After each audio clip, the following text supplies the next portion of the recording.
Assalamualaikum warahmatullahi wabarakatuh. Halo, ketemu lagi dengan saya Ira Ganis pada pertemuan pertama. Di pertemuan sebelumnya, masih ingat tidak teman berjum? Kita sudah membahas tentang kreativitas berkarya seni. Tidak lengkap kalau kita belum membahas tentang bahan berkarya seni rupa. Jadi di pertemuan ini kita akan membahasnya.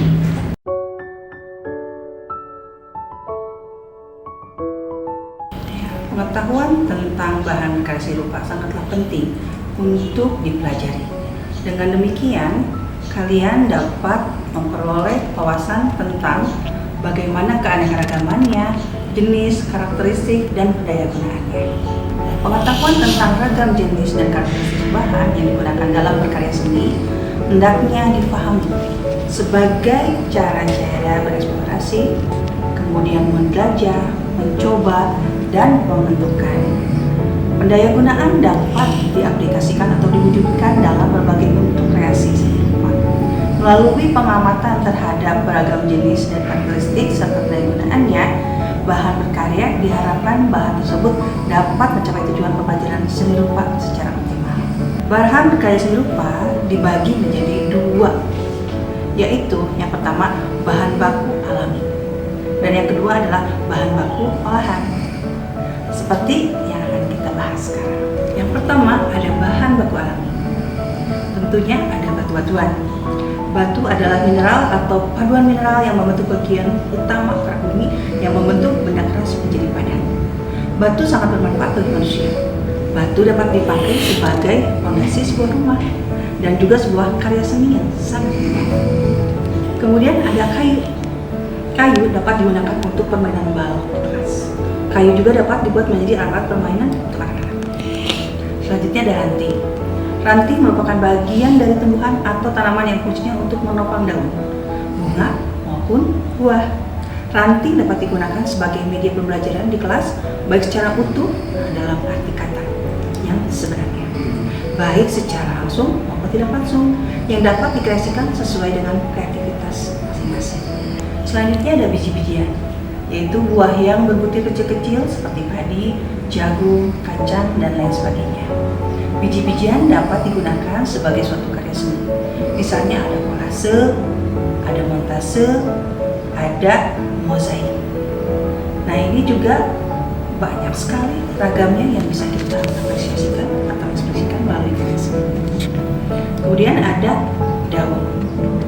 Daun merupakan salah satu organ tumbuhan yang tumbuh dari ranting, umumnya berwarna hijau atau mengandung klorofil, dan terutama berfungsi sebagai penangkap energi dan cahaya matahari untuk fotosintesis. Dan daun ini juga dapat digunakan sebagai bahan ajaran di kelas, ataupun sumber belajar, ataupun bahan atau media dalam berkarya seni rupa. Selanjutnya ada pelepah. Pelepah yang digunakan sebagai media pembelajaran biasanya adalah pelepah pohon pinang dan pohon pisang, yang biasanya ada yang basah ataupun yang kering. Nah biasanya pelepah ini juga bisa digunakan untuk berkarya seni rupa. Ya, cocok untuk di kelas rendah maupun di kelas tinggi sekolah dasar. Nah pelepah daun pisang, pelepah daun talas, pelepah daun pepaya dapat juga digunakan sebagai kegiatan mencetak atau seni grafis pada seni rupa anak. Terus kemudian ada juga bahan baku alami yang tidak biasa, ya, atau yang dianggapnya sepele, seperti umbi-umbian. Ini ada kentang, ubi jalar, ketela, pohon, talas, wortel. Ini juga sama, bisa digunakan untuk berkarya mencetak atau seni grafis. Selanjutnya ada kulit jagung. Kulit jagung juga dapat dimanfaatkan sebagai bahan baku dalam berkerajinan. Teksturnya dapat dibedakan berdasarkan lapisan kulit jagung. Ada bagian luar kulit jagung bertekstur kasar, ada bagian tengah bertekstur sedang, dan ada bagian lapisan dalam bertekstur lebih halus. Kemudian selain itu ada bambu. Nah bambu di sini juga sangat banyak ya ragamnya. Coba lihat, ada berapa macam bambu di sini? Oke, sangat banyak ya.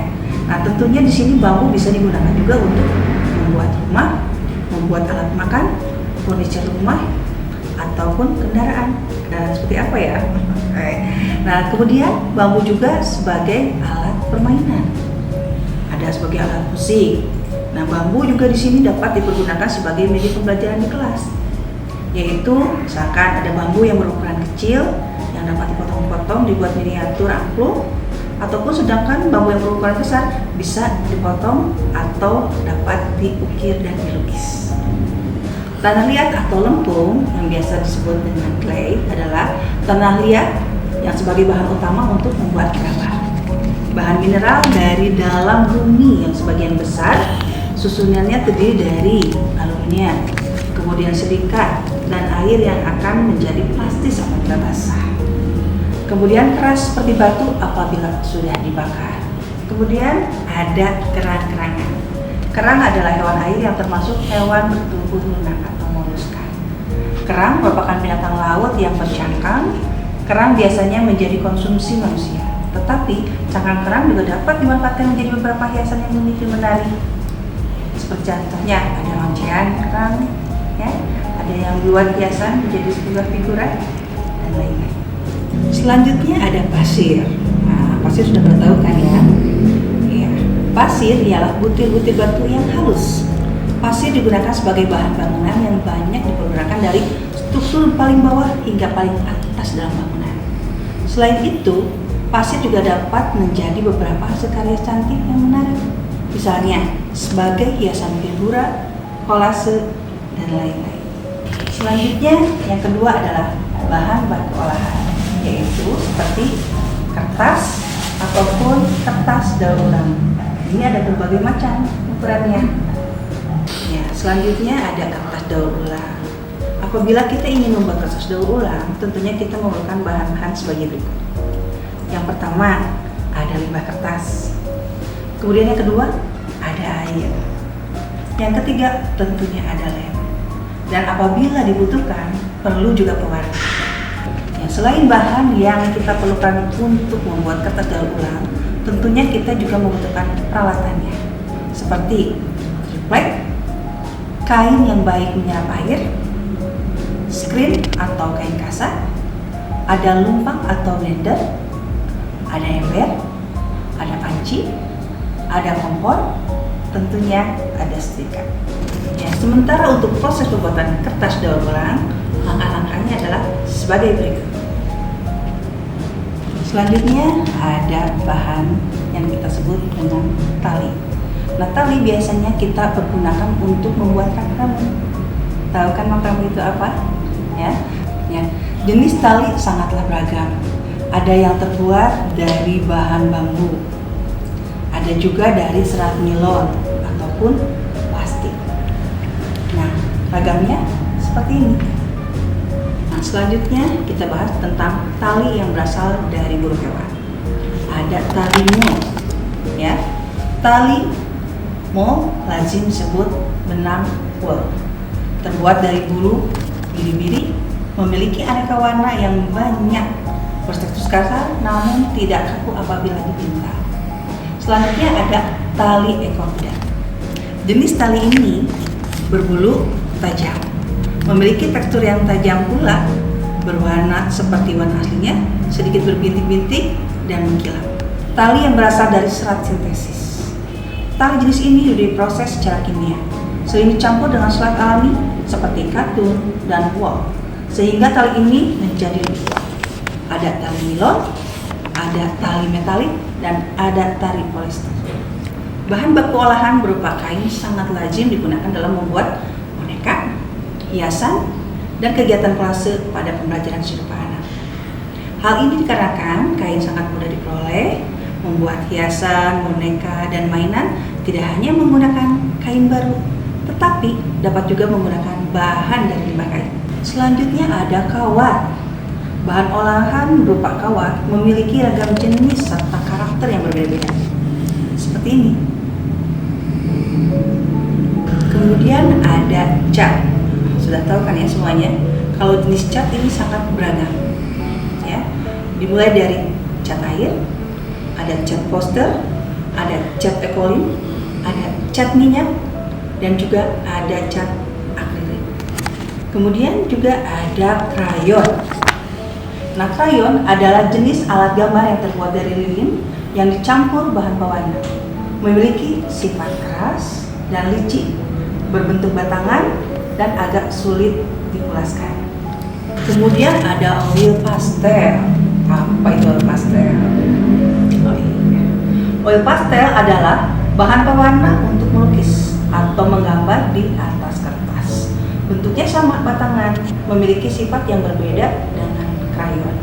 Nah, oil pastel merupakan kapur, lilin, dan pewarna. Bersifat empuk, bisa digoreskan sehingga sangat disukai oleh anak-anak dan dijual dengan jumlah warna biasanya ya ada jumlah 12, 18, ada 24, 36, bahkan ada yang lebih banyak dari itu. Selanjutnya ada pensil yang sering kita temui sehari-hari. Ya, jenis pensil ini banyak ragamnya. Di antaranya jenisnya ada HB, ada H dan B. Kalau HB itu memiliki karakter keras dan hitam.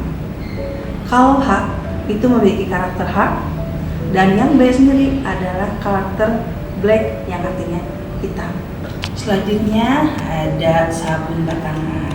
Nah, sering kan ya lihat bahan olahan jenis sabun berbentuk sabun batangan dapat juga dipergunakan untuk bahan berkarya seperti membentuk, dan bentuknya macam-macam. Dan juga sabun batangan ini sangat mudah diperoleh. Ya, selanjutnya ada limbah atau sampah anorganik, dan di sini juga bisa digunakan sebagai bahan dalam berkreasi seni.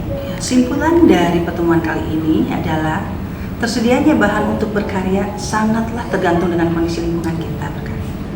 Tetapi apabila bahan berkarya sangatlah sulit disediakan, kreativitas guru sangat dibutuhkan dalam mencari bahan tersebut atau mencari alternatif lain sebagai pengganti bahan tadi, sehingga proses pembelajaran atau proses berkarya tetap berjalan.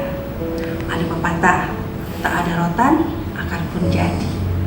Sekian pertemuan kita kali ini. Tetap jaga kesehatan, selalu bahagia, tambah sukses, dan tentunya berkah. Insya Allah kita bertemu di lain kesempatan.